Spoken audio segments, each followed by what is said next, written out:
Breaking news. Tila naubusan na ng pasensya ang presidente ng Amerika na si President Donald Trump sa pamunuan ni Ayatollah Ali Khamenei ng Iran. Ayon kay President Donald Trump, Iran is running out of time. Pero ang tanong mga kaibigan, bakit ganito ang sinabi ni President Donald Trump? At kung inyong napapansin, tila kumambyo na naman si President Donald Trump. Dahil kung ang pag-uusapan ay ang mga numero ng mga nasasawing protester sa loob ng Iran, ang mga numerong napaulat ay sapat na. Ayon nga sa mga pinakabagong ulat, libo-libo na ang mga nasasawi. Pero ano itong sinasabi ni President Donald Trump na ang Iran is running out of time? Siguradong mabibigla ka sa katotohanan kung bakit ito ang sinabi ni President Donald Trump. Pero bago ang lahat ay huwag kalimutang mag-subscribe. Samahan mo na rin ng like ang video ito at i-click ang notification bell.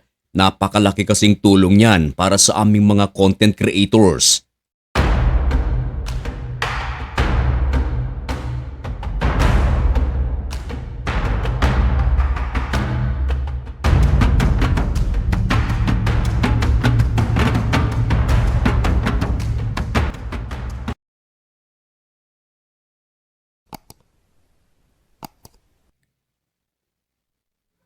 Alright, maligayang pagbabalik mga kaibigan. Kumusta kayong lahat? Ngayon ay January 29, 2026 at nagbabaga at napakabagong balita ang ating ihahatid sa inyo. Ito ay tungkol sa pagitan ng United States of America at ng Iran. Tama ang inyong narinig sa ating intro mga kaibigan na talagang sinabi ni President Donald Trump na ang Iran is running out of time. Bilang patunay, ibinalita ito ng BBC. Of course mga kaibigan, kung sa unang dinig lamang natin ng balitang ito, tila hindi natin mapapansin kung ano ang ibig sabihin nito.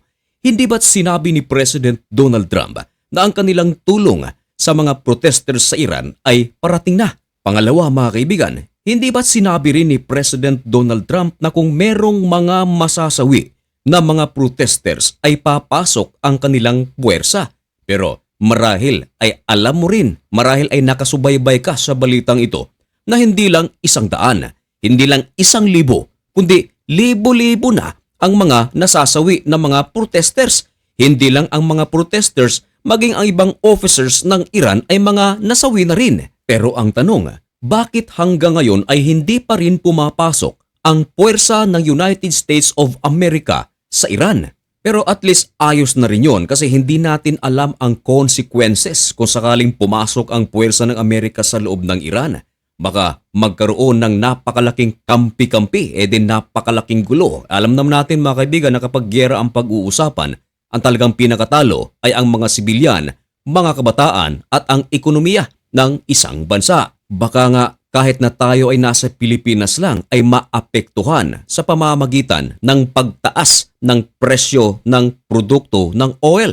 Alam naman natin na kapag langis ang pag-uusapan, kapag ito ay tumaas, maging ang presyo ng malunggay ay tataas din dito sa atin. Pero kahit na ganoon mga kaibigan ang nangyayari, hindi rin maikakaila na napakarami ng puwersa ng United States of America sa Gulf countries. Umabot na nga sa libo-libo ang mga sundalo nito. Hindi pa kasama riyan ang napakaraming fighter jets na ngayon ay ipinapakalat ng United States of America sa Middle East at malapit sa Iran.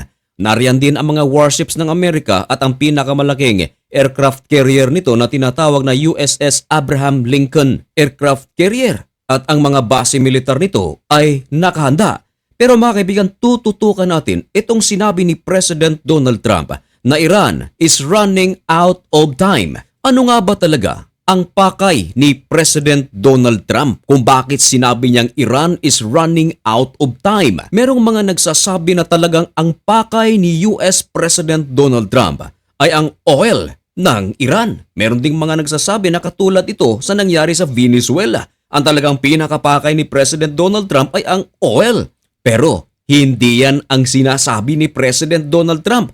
Mismong si Trump ang nagsabi na ang kanilang pakay sa Iran ay ang negotiation tungkol sa nuclear program ng Iran. Sa puntong ito ay hindi na binanggit ni President Donald Trump ang mga protesters, ang mga nasasawing protesters. Sa puntong ito, ang bukang bibig ngayon ni President Donald Trump ay ang nuclear ng Iran. Kaya pala sinabi ni President Donald Trump na ang Iran is running out of time. Gusto nila na makipag-usap sa United States of America.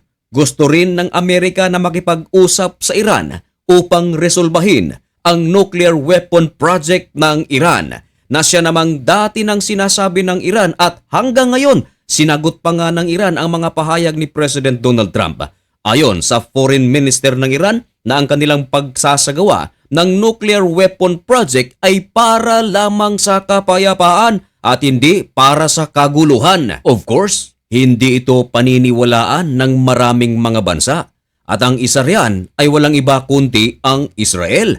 Ayon sa Israel, ngayon nga na wala pang nuclear weapon ang Iran ay tila naghahari-harian na raw ito sa Middle East sa pamamagitan ng pagpapakalat nito ng mga proxies gaya ng Hamas, Hezbollah at Houthis at Kataib Hezbollah. Paano pa kaya kung magkaroon na ito ng nuclear weapon? Of course, magkakaroon ito ng karagdagang tapang upang gawin ang anumang gusto nilang gawin sa Middle East o baka sa buong mundo pa. Kaya ang Israel, United States of America, maging ang ibang Arab countries nag-o-oppose. Ibig sabihin talagang ayaw nila na magkaroon ng nuclear weapon itong Iran. Marami ng pagkakataon na nagbago-bago ang mga pananaw o pahayag ni US President Donald Trump tungkol sa Iran. Katulad na lang mga kaibigan noong nakaraang taon, December 29, tahasang sinabi ni President Donald Trump, "Will knock the hell out of them." Sinabi niya na wawasakin nito ang Iran dahil sa building up of weapons ng Iran. Ayaw na ayaw nila itong mangyari. Ngayon lang, 2026, January 2, meron na namang pahayag si President Donald Trump.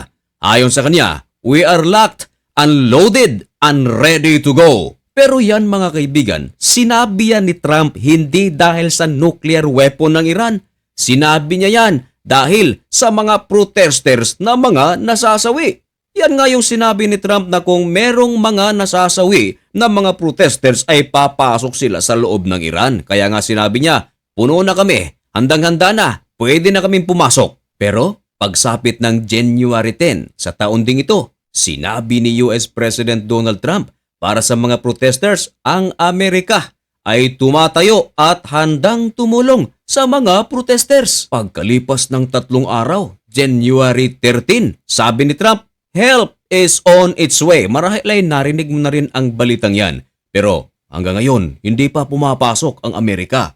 Pagkalipas ng 1 araw, January 14, medyo kumambyo na naman si US President Donald Trump at tila kumampi naman sa pamunuan ni Ayatollah Ali Khamenei sapagkat sinabi ni Trump na ang pamamaslang ng Iranian forces sa mga protesters ay nahinto na. Hindi ba't sa pahayag na yan ay medyo na-erase ang sinasabi ni President Donald Trump noong mga nakaraang araw na papasok na ang kanilang puwersa sa Iran? Pero eto na naman, January 22, 2026, sinabi mismo ng US Central Command at ni US President Donald Trump na ang kanilang napakaraming barko ay papunta na sa direksyon, tinutukoy nito ang direksyon ng Iran. Totoo, dahil narinig natin ang mga nakaraang balita na ang USS Abraham Lincoln, isa sa mga pinakamalaking aircraft carrier ng Amerika na dati ay naglalayag sa South China Sea, nakarating na ngayon sa Middle East at sa Indian Ocean. At hindi lang yan, sinamahan pa ito ng maraming warships at sa naturang aircraft carrier napakaraming F-35 fighter jets, F-18 fighter jets, mga attack helicopters at mga sundalo na nagkalat sa iba't ibang bahagi ng Middle East. Kaya nakakalito, unpredictable talaga ang pag-iisip ni President Donald Trump. At kahapon lang mga kaibigan, January 28, sinabi ni Trump na ang Iran is time is running out. Anong ibig sabihin kaya nito? Ang ibig ba kayang sabihin nito ay aatake na ang United States of America sa Iran? Sinabi pa nga ni Trump na ang kanilang armada ay handang-handa na para sa kanilang opsyon para sa Iran. Yun ay sinabi niya kahapon at ngayon ay 29 na, wala pang ginawa ang United States of America.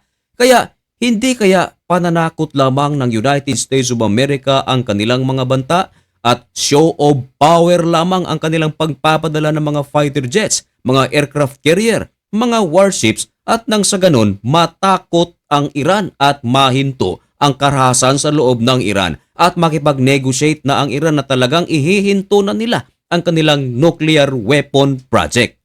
At sinabi ni Trump, ang Iran, they should have no nuclear weapons.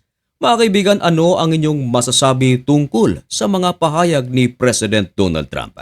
Kaya-kayang atakehin ng United States of America ang Iran? O kaya-kaya ng Iran ang gagawing pag-atake ng United States of America kung sakali? Sana wag naman mga kaibigan. Ipaalam ang inyong mga komento at opinyon dyan sa comment section.